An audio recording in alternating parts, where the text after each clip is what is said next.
اعوذ باللہ من الشیطان الرجیم بسم اللہ الرحمن الرحیم وقیل یا ارض ابلعی ماءک ویا سماء اقلعی وغیض الماء وقضي الأمر واستوت على الجودي وقيل بعدا للقوم الظالمين ونادى نوح ربه فقال رب إن ابني من أهلي وإن وعدك الحق وأنت أحكم الحاكمين قال يا نوح إنه ليس من أهلك إنه عمل غير صالح فلا تسألني ما ليس لك به علم إني أعظك أن تكون من الجاهلين قال رب إني أعوذ بك أن أسألك ما ليس لي به علم وإلا تغفر لي وترحمني أكن من الخاسرين وقیلا اور کہا گیا یا ارض بلعی اے زمین نگل لے اپنا پانی ویا سماء اقلعی اور اے آسمان تو تھم جا وغیض الماء اور خشک ہو گیا پانی وقضی الامر اور معاملے کا فیصلہ کر دیا گیا واستوت علی الجودی اور رک گئی کشتی جودی پہاڑ پر وقیلا اور کہا گیا بعدا للقوم الظالمین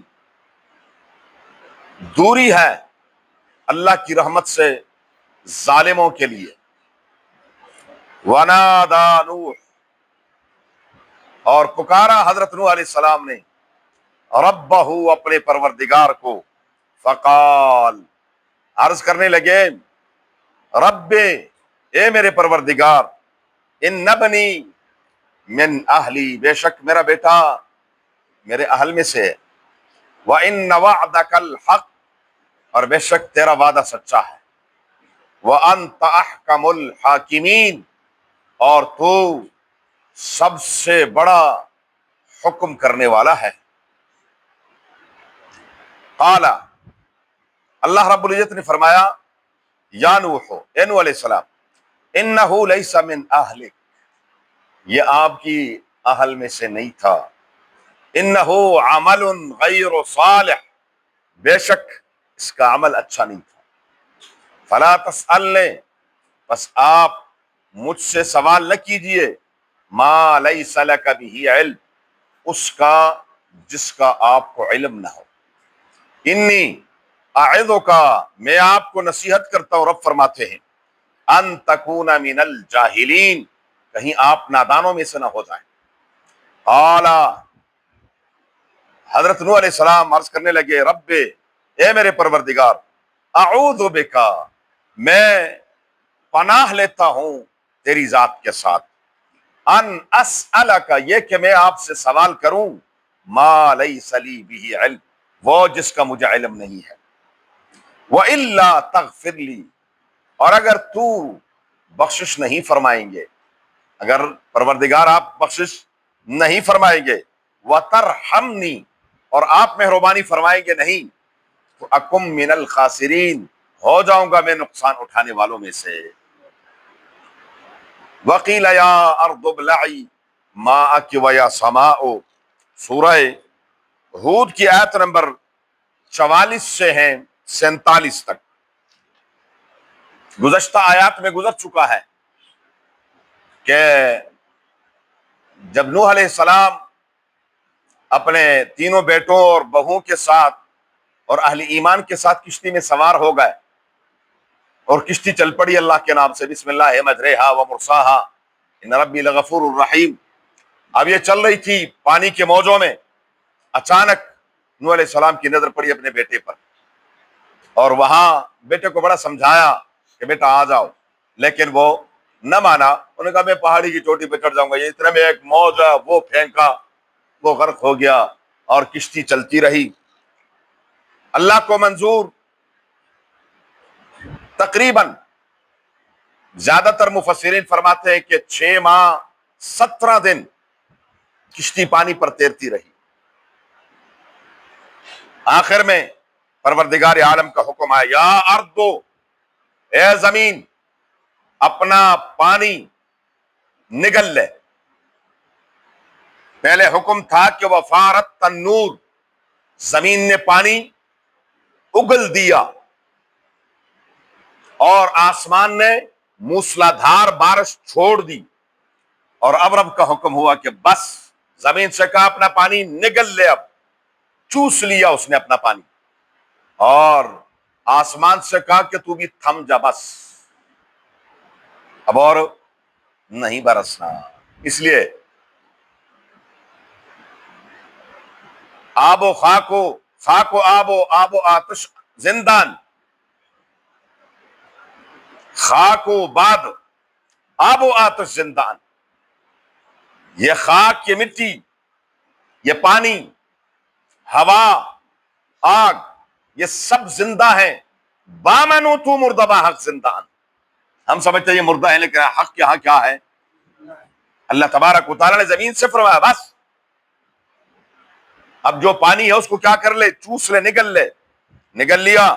اور وقضی الامر، جو کرنا تھا وہ ہو گیا. نوح علیہ السلام کی قوم کو غرق کرنا تھا، وہ غرق ہو گئی. تو اب واستوت علی الجودی، اور رب العالمین نے فرمایا کہ یہ کشتی جو ہے یہ جودی پہاڑ پر آ کر ٹک گئی، رک گئی.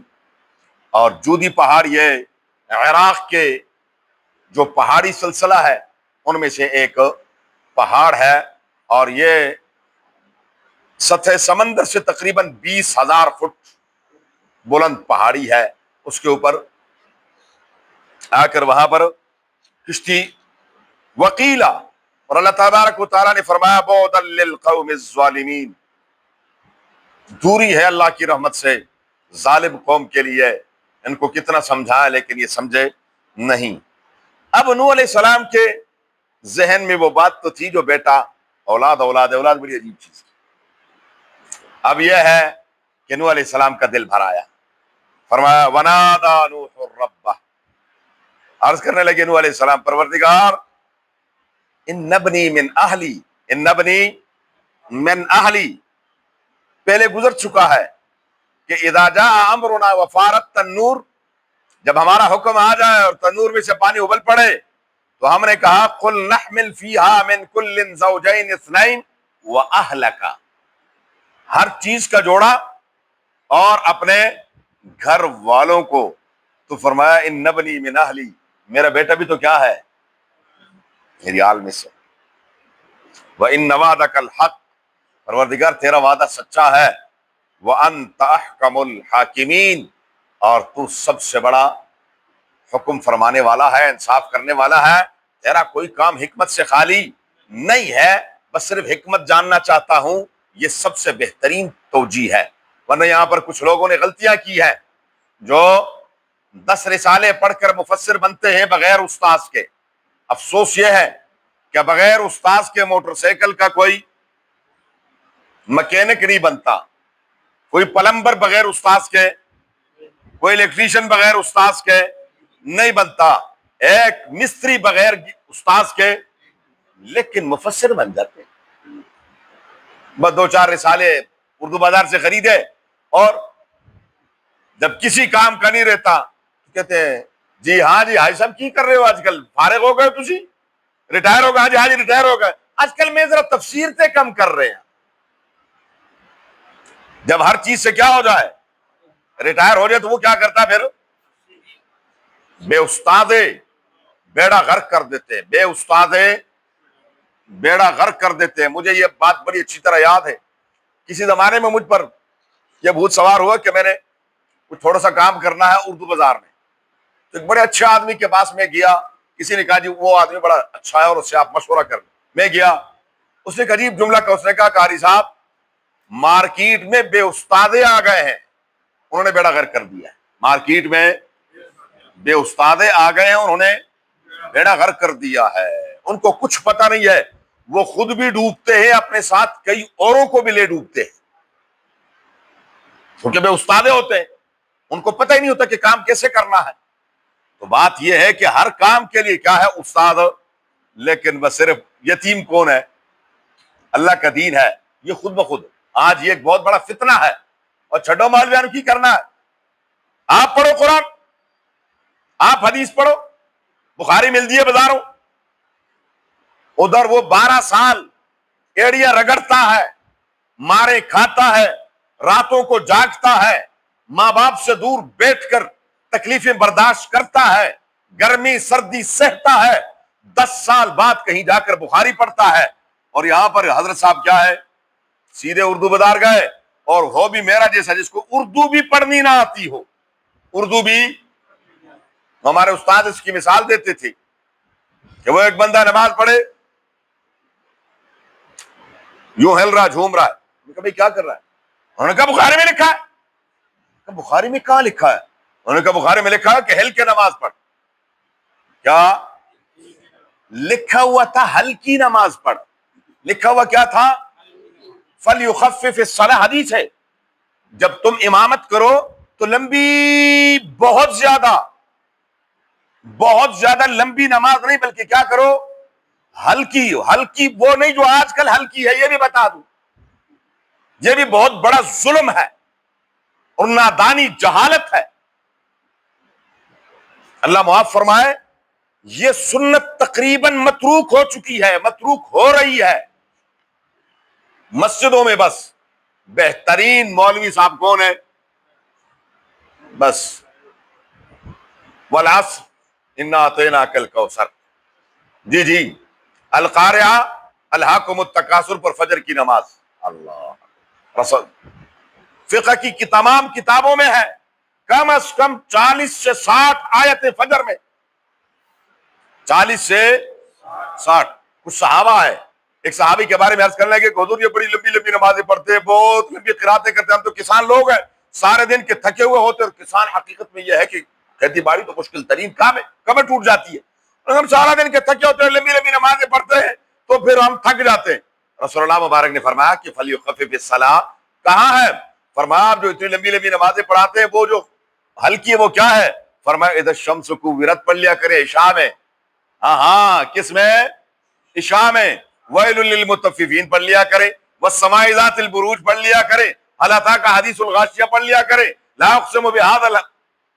یہاں اگر 10 آیتوں سے زیادہ پڑھ لیں تو پیچھے کہتے پتہ نہیں قاری بس اپنے ہی شوق پورا کر رہے ہوندے، انہوں نہیں پتا ہوتا کہ پیچھے سے بھی کھڑے ہیں، یعنی قرآن سے بھی ہمیں چڑھ ہے۔ بہرحال عرض کر رہا تھا کہ فَلْيُخَفِّفِ الصَّلَاةَ کا معنی ہے ہلکی نماز پڑھنا، اور حضرت صاحب کیا کر رہے تھے؟ ہل کے نماز پڑھ رہے تھے۔ اردو جس کو نہیں آتی وہ بھی کہتا ہے میں نے بخاری خود پڑھنی، مسلم خود پڑھنی ہے، ابو داؤد خود پڑھنی ہے، اور خود ہی میں نے سارا کچھ کرنا ہے۔ نہیں، ایسا نہیں۔ اس لیے وہ بدبخت پھر یہاں پر انبیاء علیہ السلام پر انگلیاں اٹھاتے، وہ کہتے ہیں حضرت نوح علیہ السلام سے نعوذ باللہ غلطی ہوئی، اور نوح علیہ السلام وہ جو کمال تھا اس سے نیچے گر گئے، نعوذ باللہ۔ یہ اس نقل کفر نباشت اس بدبخت کی بدبختی بیان کر رہا ہوں۔ نہیں، نوح علیہ السلام صرف یہ حکمت جاننا چاہتے تھے کہ میرے رب تیرے اس حکم میں حکمت صرف جاننا چاہتا ہوں، وَأَنْتَ أَحْكَمُ الْحَاكِمِينَ۔ قال رب العالمین نے فرمایا نوح علیہ السلام انہ لیس من اہلک، یہ جو میرا وعدہ تھا آپ سے کہ آپ اپنے ساتھ ہر چیز کے جوڑے، وہ اہلک، اور اپنے گھر والوں کو، تو یہ آپ کے گھر والوں میں سے نہیں تھا۔ آپ کی جب عمل نہ ہو نسبت کام نہیں آتی، جب عمل نہ ہو نسبت ہاں جیسے آج کل ہمارے یہاں بھی جی ماشاءاللہ ساڑا چشتی خاندان ہے جی، ساڑا چشتی خاندان ہے، یہ پرلے درجے دے کی مراسی، پرلے درجے دے مراسی، وہ چشتی نہیں پاوی علوی ہو مراسی اللہ کم کرے، وہ علوی نہیں ہے، کل تقی و نقی فہو عالی، رسول اللہ مبارک کے قریب رہنے والے اور حضور صلی اللہ علیہ وسلم کے خاندان میں سے ہونے کے باوجود ابو لہب بچا، ہاں، اور بلالی حبشی کا کوئی رشتہ ہے حضور سے؟ بولو کوئی رشتہ ہے؟ دور دور تک کوئی رشتہ نہیں ہے، ہاں ایک رشتہ ہے، وہ غلامی کا رشتہ ہے، وہ کلمے کا رشتہ ہے، اور اتنا مضبوط رشتہ ہے کہ اس کے سامنے تمام رشتے ہیچ۔ اگر نسبت کام آتی تو نوح علیہ السلام کا بیٹا کبھی بھی غرق نہ ہوتا، نسبت کام آتی ابراہیم علیہ السلام کے باپ کبھی بھی جہنمی، بولے جہنمی نہ ہوتے، نسبت نہیں عمل، نسبت نہیں کیا عمل، عمل ہے یا نہیں ہے؟ فرمائے انہ لیس من اہلک انہ عمل غیر صالح، اس کا عمل اچھا نہیں تھا، عمل اچھا ہوگا پھر تو کیا ہی بات ہے، پھر اگر نسبت بھی ہو عمل بھی ہو تو پھر تو سونے پر سہاگا ہے، جیسے یوسف علیہ السلام نے جیل میں کہا تھا واتبعت ملت آبائی ابراہیم و اسحاق و یعقوب، کیا بات ہے، والد بھی پیغمبر، دادا بھی پیغمبر، پردادا بھی پیغمبر، وہ تو کمال ہے، لیکن اگر نسبت ہو لیکن عمل نہ ہو تو پھر کام نہیں آتی۔ بہرحال فرمایا انہ فلا تسألنی ما لیس لک بہ علم، معلوم ہوا پیغمبر کو بھی علم غیب، بولے جس چیز کا آپ کو پتہ نہیں ہے اس کے بارے میں مجھ سے سوال نہ کیا کریں، فلا تسألنی ما لیس لک بہ علم انی اعظک ان تکون من الجاہلین، میں آپ کو نصیحت کرتا ہوں کہیں آپ نادانوں میں سے نہ ہو جائیں، ایسے سوال مجھ سے۔ اصل میں نبی کا مقام بڑا اونچا ہے، نبی کی شان بہت اونچی ہے، اور جتنا مقام اونچا ہوتا ہے معمولی سی لغزش بھی برداشت نہیں ہوتی۔ بیٹے انسان کے کئی ہوتے ہیں، ان میں سے ایک بیٹا ایسا ہے جو کسی وقت بھی آپ کی نافرمانی نہیں کرتا، ایک وہ ہے جو آپ کی پرواہ نہیں کرتا، آپ کی پرواہ نہیں کرتا، تو وہ تو ٹھیک ہے بس پرواہ کرتا ہی نہیں ہے، لیکن یہ جو ہر وقت ابا جی کرتا ہے، اور اگر وہ کسی وقت کیا ہو جائے معمولی سی بھی تو بھڑک اٹھتا ہے، وہ کہتا ہے ابا جی وہ دیکھو وہ آپ کو پوچھتا ہی نہیں، وہ کہتا اس کی بات نہ کریں، اس کی تو بات ہی نہ کریں، آپ نے ایسا کیوں کیا، آپ سے مجھے یہ توقع نہیں ہے، شان بڑی ہے، مقام اونچا ہے پیغمبر کا، صرف رسول اللہ مبارک نے زبان مبارک سے ایک لفظ بھی نہیں فرمایا تھا حضرت عبداللہ ابن ام مکتوم کو رضی اللہ تعالیٰ عنہ کو، نابینا صحابی کو، صرف حضور نے یوں کیا تھا کہ یہ کیوں اس وقت دخل اندازی کر رہے ہیں، میں ان سے گفتگو کر رہا ہوں، مشرکین مکہ کے سرداروں سے، صرف اور صرف بل پڑ گئے تھے پیشانی پر،